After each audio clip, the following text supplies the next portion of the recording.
quand Dieu nous conduit à l'étonnement.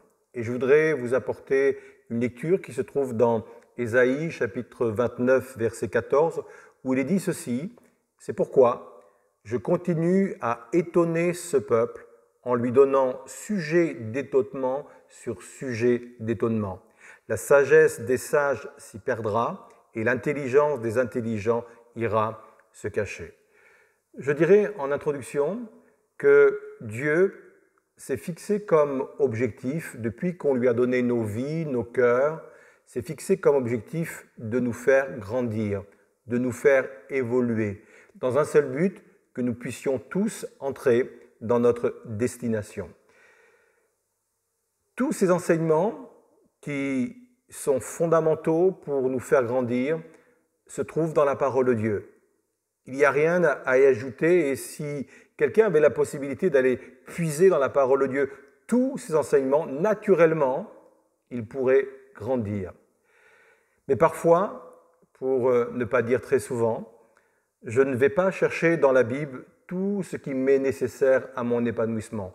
Pour différentes raisons, peut-être parce qu'on ne fait pas l'effort de le faire, ou comme le disait l'auteur aux Hébreux, que nous sommes devenus lents, paresseux. Et puis également, il faut le dire, il y a des vérités qui sont difficiles à saisir.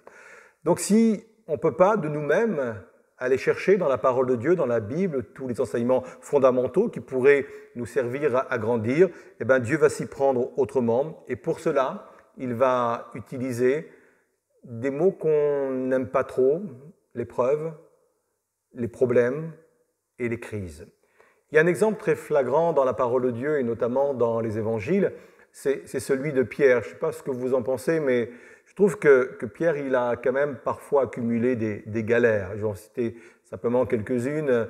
On se souvient quand il a voulu aller à la rencontre de Jésus, marchant sur les eaux, il a coulé. On se souvient qu'à un moment donné, il va se faire reprendre ouvertement devant ses camarades, devant les autres disciples.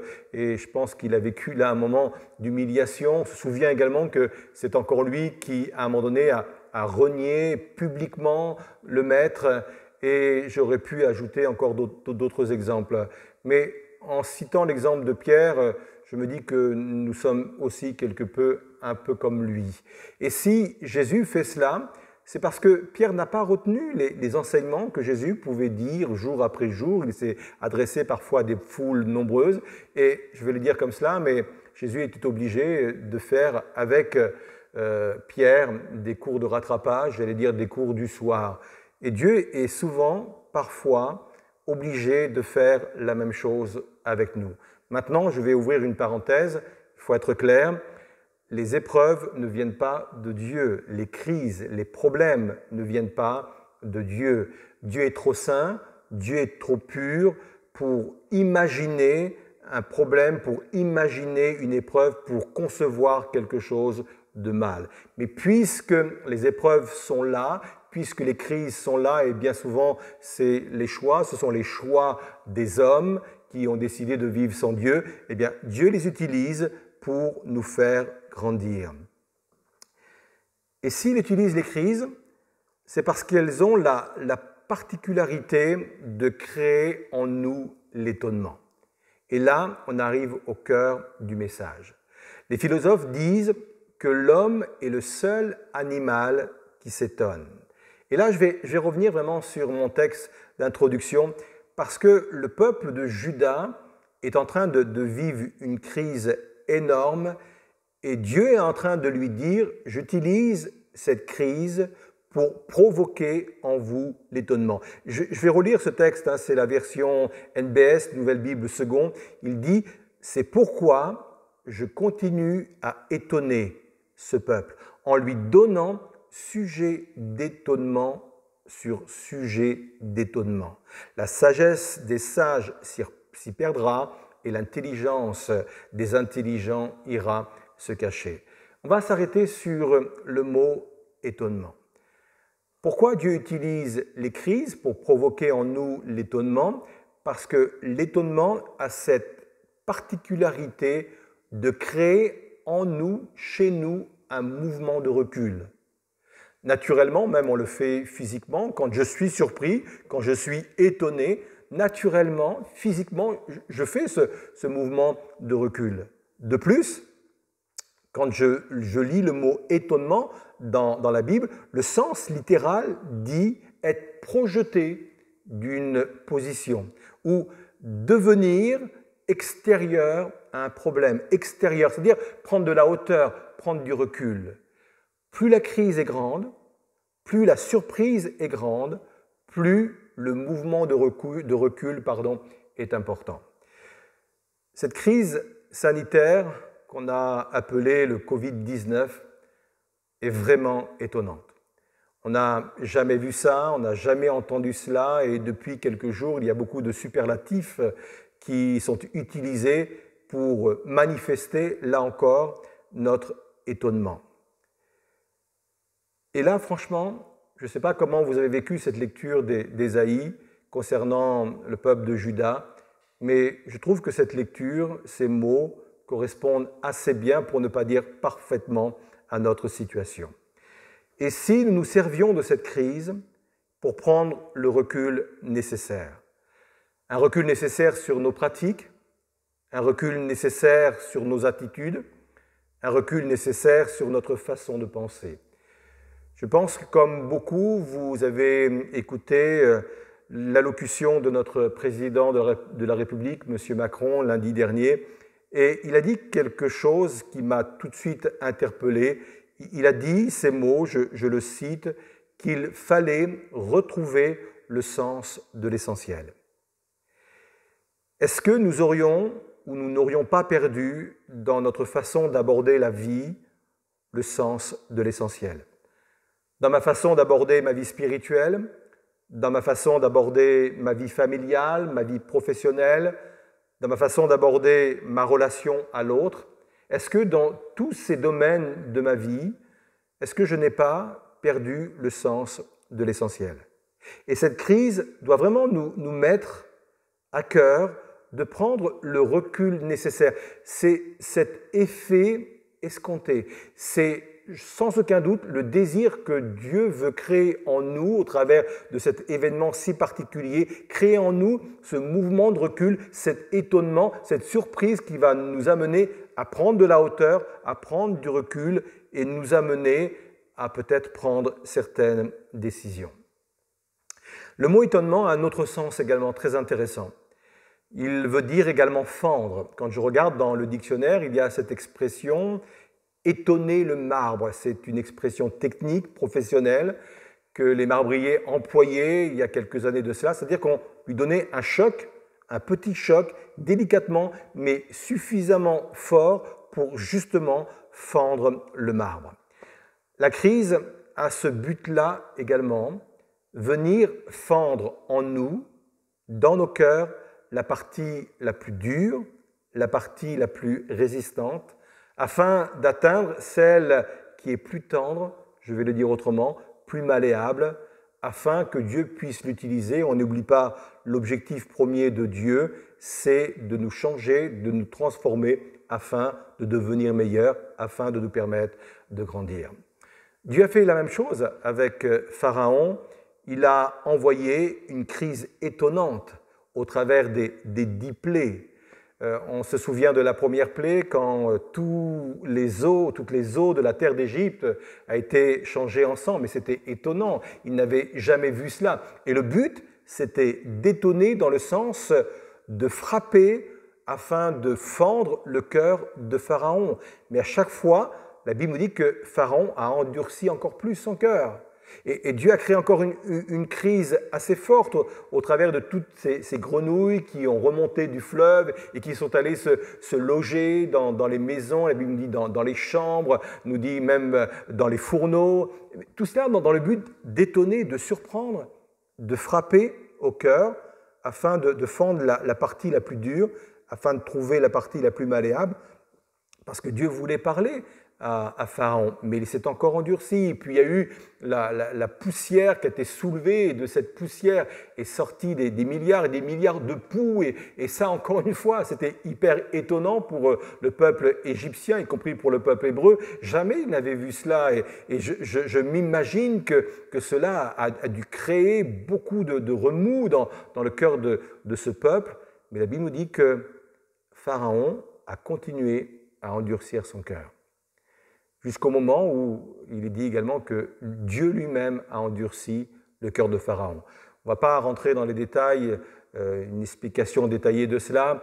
Il y a plusieurs explications pourquoi Dieu à ce moment-là a endurci le cœur de Pharaon, mais sans doute parce que de toute façon, Pharaon n'allait pas céder, et Dieu le savait dans sa prescience, et il voulait continuer à frapper encore le peuple d'Égypte, parce qu'au-delà de Pharaon, il y avait aussi les Égyptiens à toucher, et Dieu voulait, au-delà du cœur de Pharaon, toucher également le cœur des Égyptiens afin de toucher la partie la plus tendre de leur vie, de leur cœur, afin de leur parler et de les rendre malléables.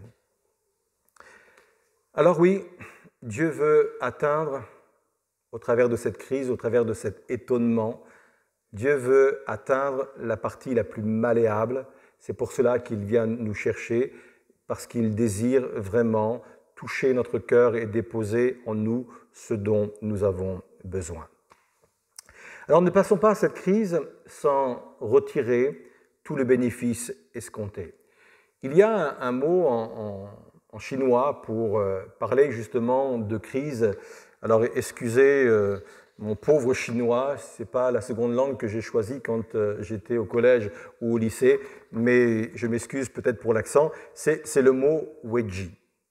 Et c'est intéressant parce que ce mot, donc en chinois, bien sûr, il est traduit phonétiquement, veut dire crise. La première partie veut dire danger et la seconde partie veut dire instant à saisir, ou plus exactement, opportunité. Et ce mot-là, en chinois, peut nous interpeller sur la façon de gérer nos crises. Soit on ne voit que la première partie, la partie menaçante, et c'est vrai que la crise que nous connaissons, cette crise sanitaire, il y a une partie menaçante, il ne faut pas la négliger, il ne faut pas la sous-estimer, elle est là, elle est vraie, et il faut respecter toutes les consignes qui nous ont été données, de rester chez soi, d'avoir ces barrières sanitaires, c'est indispensable, parce que la première partie, oui, il y a un danger, oui, elle est menaçante. Mais si je ne vis la crise uniquement qu'avec cette première partie du mot, je ne vais rien ressortir. Peut-être que je vais angoisser, peut-être que je vais ressortir de cette crise avec des tocs ou un traumatisme. Mais c'est important d'y ajouter l'autre partie, qui est de saisir ces instants pour en ressortir le meilleur pour moi-même, parce que je crois que c'est ce que Dieu veut pour ma propre vie. Il faut que les personnes que nous sommes sortent de cette crise, de ce confinement, bien meilleures que quand nous y sommes entrés. Dans toute crise, dans tout problème, ce n'est pas la crise en elle-même qui est le problème, mais notre attitude au sein de celle-ci. Il y a un homme bien connu qui s'appelle Zig Ziglar, c'est un auteur à succès qui a dit ceci: « Notre attitude détermine notre altitude. » La façon de nous élever, la façon de grandir va dépendre de notre attitude au sein de cette épreuve et de cette crise. Alors réfléchissons, laissons-nous étonner par Dieu dans le sens que cela nous oblige à prendre le recul nécessaire sur nos fonctionnements, nos vies, même nos fonctionnements d'église, nos fonctionnements de chrétiens. Laissons-nous étonner, à savoir que ce que nous vivons permette à Dieu de venir fendre la partie la plus endurcie de nos vies, de nos cœurs, pour atteindre la partie la plus tendre, afin que nous devenions malléables entre ses mains. Vivons cette chose de cette façon. Pour conclure, je voudrais partager un encouragement. Dans cette crise qui est nécessaire, Dieu sera là toujours pour nous encourager, et même parfois par des petits clins d'œil. Et il y a un petit clin d'œil que je veux mettre en avant devant vous, c'est celui qu'a connu Joseph au sein de sa propre crise. Et là, je parle du début de sa crise. Il est jalousé par ses frères, il y a même de la haine dans le cœur de ses frères. Ils vont le jeter au fond d'une citerne. Et là, au fond de la citerne, il y a sans doute plein de choses qui se passent dans la tête et le cœur de Joseph. Et les frères sont à l'extérieur. Et à un moment donné, ils vont voir une caravane de nomades qui est là, qui vient au loin. Et ils ont l'idée de leur vendre leur frère Joseph. Mais il est dit ceci, peut-être un verset sur lequel on a souvent passé sans comprendre la réalité de ce que Dieu est en train de faire.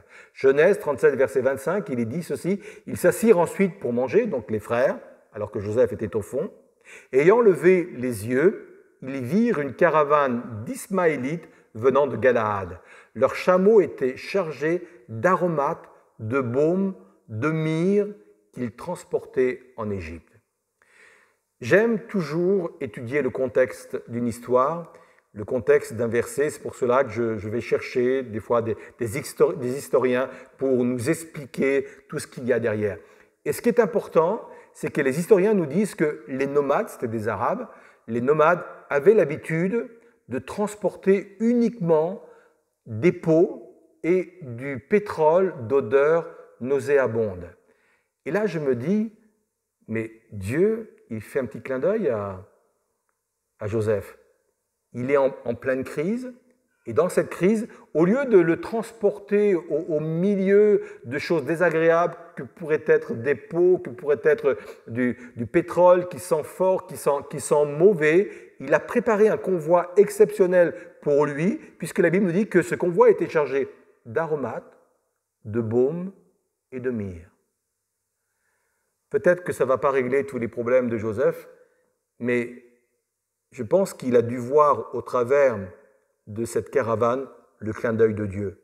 De dire, t'as vu, c'est difficile pour toi, mais je suis auprès de toi, et même ce petit détail de transport, je l'ai prévu pour toi. Alors, gardons cela vraiment dans notre cœur, et vivons ces réalités, et apprenons à reconnaître tous les clins d'œil que Dieu va nous donner au travers de cette crise.